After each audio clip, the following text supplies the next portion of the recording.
সভাপতি মহাশয়, মঞ্চে উপবিষ্ট জ্ঞানীগুণীরা, আমার সামনে শিক্ষানুরাগী ব্যক্তিগণ এবং স্নেহের কচিকাচারা, সবাইকে আমি প্রথমেই সালাম এবং নমস্কার জানাই। আজকের এই শুভ সন্ধ্যায় আমরা যে প্রোগ্রামটি করছি সেটা অতি অল্প সময়ের একটা প্রস্তুতি। তার নাম শিকড়ের টানে আমরা। খুব তাৎপর্যপূর্ণ নাম। তাদের ক্ষেত্রে যারা কর্মসূত্রে নিজের জন্মভূমি ছেড়ে অন্য জায়গায় রুজি রোজগারের জন্য চলে গেছে, তাদের অনেক সময় সেই ছোটবেলার স্মৃতিগুলো মনে পড়ে। তুলাই নদীর তীরে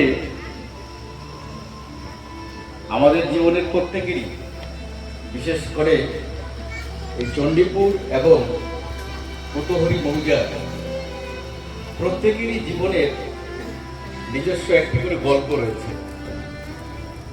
নদীর ধারে বসে নদীর জলের স্রোতে পা ভেজা, হাত দিয়ে জল ছেটানো, কুমোর পাড়ার গরুর গাড়ি আর কদমডাঙ্গার আমবাগান, ছোটবেলার হাটিমারির হাট, আঙ্গারি বনের হাট, কদমডাঙ্গা থেকে বাঁশকুড়ি থেকে দল বেঁধে মহিপালে প্রায় 4 কিলোমিটার রাস্তা একই সঙ্গে সবাই মিলে ছোট ছোট সঙ্গী সাথীদের সাথে করতে যাও। এটাই তো একটা জীবনের বিরাট অংশ, এটাই তো জীবনের একটা বিরাট গল্প। মানুষের তো গল্প শুরু হয় একেবারেই ছোটবেলা থেকে। কর্মসূত্রে যারা আমরা বাইরে, অনেক সময় ছোট ছোট বাচ্চারা যখন স্কুলে আসে ঘাড়ে ব্যাগ নিয়ে, আমাদের এই ছোটবেলার গল্পগুলো মনে পড়ে। তাই শ্রদ্ধেয়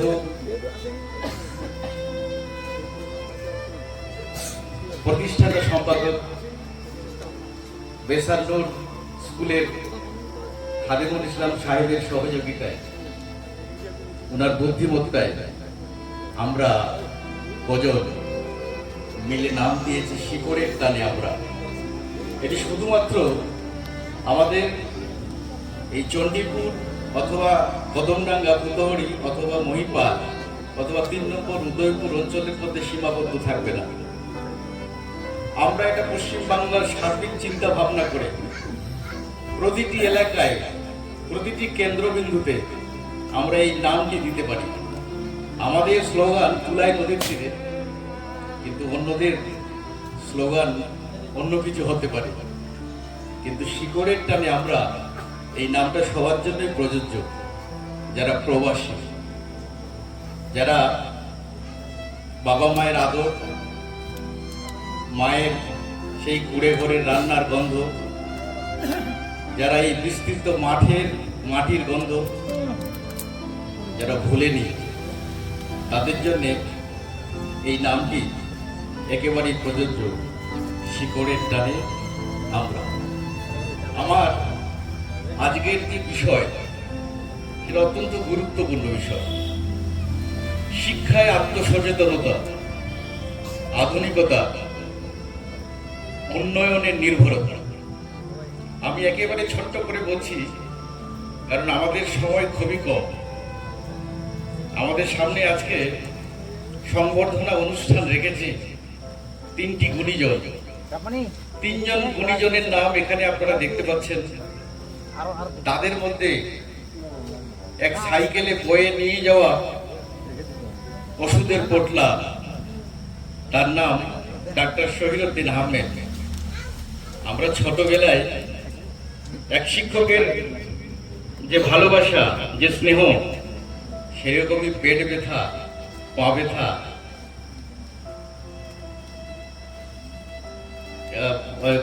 ফুটবলের আঘাতে আঙ্গুলের ব্যথা যিনি সারিয়েছেন, তিনি আমাদের ডাক্তার শহীদুদ্দিন আহমেদ। আমরা তারপরে পরেই বলি, এখানে বেশিরভাগই আমাদের বিশেষ করে উতহরি এবং চণ্ডীপুর এলাকায় যিনি শিক্ষক ছিলেন আজ থেকে প্রায় ৪৫ বছর আগে, যে শিক্ষকতার পরিভাষায় আমরা তেমন ব্যাখ্যা করতে পারবো না, কে কোথায় চলে গেছে, কিন্তু ছোটবেলার শিক্ষককে আমরা কেউ ভুলি না। আমরা অনেকেই মাস্টার্স পিএইচডি করেছি, কিন্তু সেই মাস্টার্স পিএইচডির শিক্ষকরা আমাদের স্মৃতি কোঠায় নেই। কিন্তু আমরা জানি ছোটবেলায় খেলতে গিয়ে পুকুর পাড়ে মাছ ধরতে গিয়ে জামাটা ভিজিয়ে ফেলেছি, তুলাই নদীতে সাঁতার কাটতে কাটতে চোখগুলো লাল করে ফেলেছি, জামা হারিয়ে ফেলেছি, প্যান্ট হারিয়ে ফেলেছি, ছোট্টবেলায় স্কুলে এসেছি। সেই মাস্টারমশাই মা আমরা আজও ভুলিনি। সেই মাস্টারমশাইকে একটি ছোট্ট সংবর্ধনা আমরা মনে করেছি। তিনি মাস্টারমশাই, তিনি মাস্টার মনিরুদ্দিন মিয়া। সম্প্রতি আমরা তখন অনেকটাই বড়, আমরা গ্রাম ছেড়ে বিভিন্ন জায়গায় উচ্চশিক্ষায় শিক্ষিত হওয়ার জন্য পাড়ি দিয়েছি। তার মাঝে যখন কখনো কখনো বাড়িতে ফিরে আসি, তখন দেখি রাস্তার ধারে দুই ধারেই কেমন যেন অদ্ভুত ছায়ায় স্নিগ্ধ বাতাসে আমের পাতাগুলো নড়ছে। হঠাৎ করে তাকিয়ে দেখি যে এই অল্প সময়ের পরিসরে এগুলো কে লাগালেন। উনি একজন আমাদের এই চণ্ডীপুর, মহিপাল এবং পুতুহরির সন্তান নন, উনি হচ্ছেন আমাদের ডিস্ট্রিক্ট শহর বালুরঘাটের একজন কৃতি সন্তান তরুণ মজুমদার। আমাদের মনে হয়েছে উনি আমাদের এলাকায় শীতল বাতাসে ছায়ায় ভরপুরে, যে গাছে ছাগল ছায়ায় বসে থাকে, যে গাছের নিচে রৌদ্রে দপ্ত আকাশে মানুষ এসে বিশ্রাম নেয়, তার নাম তরুণ মজুমদার। উনাকেও আমরা আজকে সম্বর্ধনা করব। আজকের বিষয়বস্তু আমি একেবারেই ছোট্ট করে বলি, শিক্ষায় সচেতনতা যদি না থাকতো বা শিক্ষায় সচেতনতা যদি আমাদের মতো কিছু সংখ্যক মানুষের মধ্যে না আসতো, তাহলে হয়তো আজকের দিনটা আমরা আমাদের এলাকার মানুষকে উপহার দিতে পারতাম না। আজকের দিনটাও জীবনের একটা গল্পের অংশ। মানুষের জীবনে উপসংহার থাকে। আমরা যারা শেষ প্রান্তে পৌঁছে গেছি তাদের জন্য আজকের দিনটা উপসংহার। কিছু বাচ্চাদের আজকের দিনে জীবনের গল্পের শুরু। তাই শিক্ষা আমাদের অত্যন্ত জরুরি। শিক্ষিত মানুষ কখনো বিকৃত হয় না, শিক্ষিত মানুষ কখনো ভুল করতে চায় না। তাই আজকের জীবন ব্যবস্থায় যে শিক্ষা আজ থেকে 40 বছর আগে আমরা গ্রহণ করেছি, সেখান থেকে অনেকটাই বদল হয়েছে। এই বদলের সাথে যদি আমরা বদল না হই, তাহলে হয়তো পৃথিবী একদিন এগিয়ে যাবে, চণ্ডীপুরের মানুষ এগোতে পারবে না যদি বদল না হয়।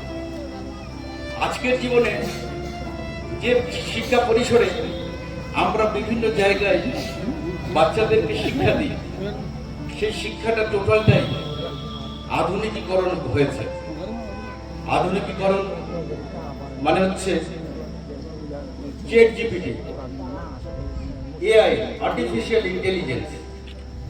এই যে শব্দগুলো বললাম, এই শব্দগুলো অনেকেরই আমাদের গ্রামগঞ্জের শিক্ষক থেকে শিক্ষিত মানুষ এখনো অজানাই রয়ে গেছে।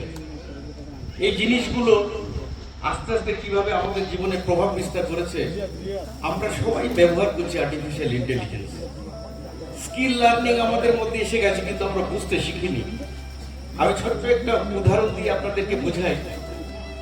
আমাদের এলাকায় অনেকেই পুকুর খনন করে, কিন্তু পুকুর খনন করতে কি দেখা যায় যে দুটো জিনিস, একটি মানুষ আর একটা যন্ত্র, এই দুজন মিলে কাজ করছে। 100 জন মানুষ পুকুরের ধারে বসে বসে দেখছে। আজ থেকে 30 বছর 40 বছর আগে এটা উল্টো ছিল। 100 জন মানুষ পুকুরে কাজ করত, কিন্তু আজকে 40 বছর পর 100 জন মানুষ পুকুরের ধারে বসে আছে, মাত্র 2টো মানুষ কাজ করছে। এক হচ্ছে দুটো জিনিস কাজ করছে, একটি মানুষ মেশিন চালাচ্ছে আর মেশিন কাজ করছে। এই দুজনেই একটা 10 বিঘা 20 বিঘা জমিকে খনন করে দেয়। পৃথিবী কিভাবে বদলে গেছে আমরা দেখছি, কিন্তু অনুভবে আসেনি। আপনারা দেখুন, আজকের দিনে আমাদের কাছে প্রত্যেকেরই কাছে মোবাইল, যে মোবাইল দিয়ে ব্যাংকে যেতে হয় না। দেখুন, একটা সাধারণ মানুষ একটা সফটওয়্যার, একটা স্কিল ডেভেলপমেন্টের কোর্স করে একটা ইলেকট্রনিক্স গেজেটের মধ্যে তার আইকনটা ঢুকিয়ে দিয়েছে। তার নাম হচ্ছে ফোনপে, গুগল পে, পেটিএম। সেখান থেকে আমরা 100 কিলোমিটার, 200 কিলোমিটার, 500 কিলোমিটারের মানুষের কাছে আমরা মাইক্রো সেকেন্ডে আমরা আমার টাকা পৌঁছে দিতে পারছি। পৃথিবী আমাদেরকে প্রচুর সময় দিয়েছে। আজ থেকে বিগত 40 বছর আগের মানুষের এই সময় ছিল না। আমরা যখন কলকাতায় লেখাপড়া করতাম, তখন আমাদের কাছে মানি অর্ডার যেত, সেখানে 30 দিন থেকে 35 দিন একটা সময় লাগতো। সেই সময়টা আপনার আমার বাঁচিয়ে দিয়েছে এই ইলেকট্রনিক্স গ্যাজেট। আমাদের কাছে প্রচুর সময়, কিন্তু সোর্স নেই। আমরা সোর্সের জায়গায় যেতে পারছি না। আমাদের মধ্যে ইনোভেটিভ থিঙ্কিং, চিন্তার উদ্ভাবনী শক্তি আমাদের মধ্যে নেই। এই চিন্তা ভাবনার বদল যতক্ষণ পর্যন্ত আসবে না, ততক্ষণ পর্যন্ত এলাকা উন্নত হবে না। আমরা সবসময় শ্রমিক হয়ে থাকব। আমাদের আত্মনির্ভরতা, উন্নয়নে আত্মনির্ভরতা আনতে গেলে এই শ্রমিক কথাটা থেকে আমাদেরকে বেরিয়ে আসতে হবে। আমাদের ইনবক্স থেকে আউটবক্সে চলে আসতে হবে। যারা ইনবক্সে থাকে তারা সারা জীবন শ্রমিক হয়েই থাকে, যারা আউটবক্সে থাকে তারা শ্রমিককে নির্ধারণ করে তোমাকে এই পৃথিবীতে কিভাবে তুমি কাজ করবে। অতএব প্রত্যেকটি মানুষকে প্রত্যেকটা জায়গায় আমরা প্রত্যেকেই এন্টারপ্রেনারশিপ নেব। আমাদের এলাকায় সম্মানিত খাদিমুল সাহেব বললেন, সোর্স মানে এত জায়গা রয়েছে ইনকামের। যদি আমরা বুদ্ধির বিকাশ ঘটাই, তাহলে এইখান থেকেই আমরা উদ্যোক্তা বানতে পারবো, উদ্যোক্তা তৈরি হতে পারবো। আমাদের অনেকেরই 5 বিঘা, 10 বিঘা, 15 বিঘা, 20 বিঘা জমি রয়েছে। আমরা প্রত্যেকেই কিন্তু জমির মালিক, মালিকানার দিন রয়েছে। আমরা নিজেরাই জমিতে যাব না, নিজেরাই আজ থেকে আমি 5 বছর পরে আমি দেখবো, আপনারাও দেখবেন যে যন্ত্র এসে জমিতে কাজ করছে। তখন আপনি কি করবেন? আপনার সময়টা কোথায় কাজে লাগাবেন? অতএব এখন থেকে প্রস্তুতি নিই, যে যন্ত্রটা আগামী 5 বছরের মধ্যে আমার জমিটাকে দখল করবে, সেই সময়টা যে পাবো, সেই সময়টাকে আমি কিভাবে কাজে লাগাবো, তার জন্য কাদের সাথে আমাদের যোগাযোগ করা দরকার। আমার যে শিশু সন্তান, সেই শিশু সন্তানকে কি ধরনের শিক্ষা দেওয়া দরকার, সেই শিক্ষা আমাদের বসে থাকা জীবনটাকে কোথায় কাজে লাগাতে পারবো, তার যে চিন্তা ভাবনা, তার যে বদল, তার যে উন্নত ভাবনা, এই ভাবনাগুলোকে আমাদের জীবনে পোষণ করতে হবে। আমাদের আজ থেকেই শুরু করতে হবে। আমাদের জার্নিটা যদি 3 মাইল হয়, তাহলে 10 মাইলের ভাবনা করতে হবে। আমরা এগিয়ে যেতে চাই অনেক দূরে। এগিয়ে যাওয়ার জন্য প্রস্তুতি এখন থেকে শুরু করতে হবে। কাল কার জীবনে আসবে আমরা কেউই জানি না। আমরা ক্ষণিকের গেস্ট। আজকের যে এই প্রস্তুতি, শিকড়ের টানে যে প্রোগ্রাম, এখানেও আমরা বেশিক্ষণ থাকবো না। আমাদের একটা নির্দিষ্ট টাইম আছে। সেই টাইম আমরা পেরোলেই আমরা একে অপরের প্রত্যেকেই বিভিন্ন জায়গায় পাড়ি দেবো। অতএব সময়ের সাথে, সময়ের সঙ্গে আমাদেরকে পরিবর্তন হতে হবে। তাহলে আমরা আমাদের এলাকায় উন্নত কৃষি ব্যবস্থা, উন্নত শিক্ষা ব্যবস্থা, উন্নত উদ্যোক্তা দেখতে পাবো। এই বলে আমি আমার বক্তব্য শেষ করছি। ভাষা জ্ঞানে যদি আমার ভুল ত্রুটি হয় আমাকে ক্ষমা করবেন। আমরা এই ধরনের প্রোগ্রাম প্রতি বছরই করব এক একটি নির্দিষ্ট জায়গায় আমাদের এলাকার জন্য। আমরা শিকড়ের টানে আমরা আবার ফিরে আসবো আমাদের এই জন্মভূমিতে। থ্যাংক ইউ, ধন্যবাদ, আসসালামু আলাইকুম।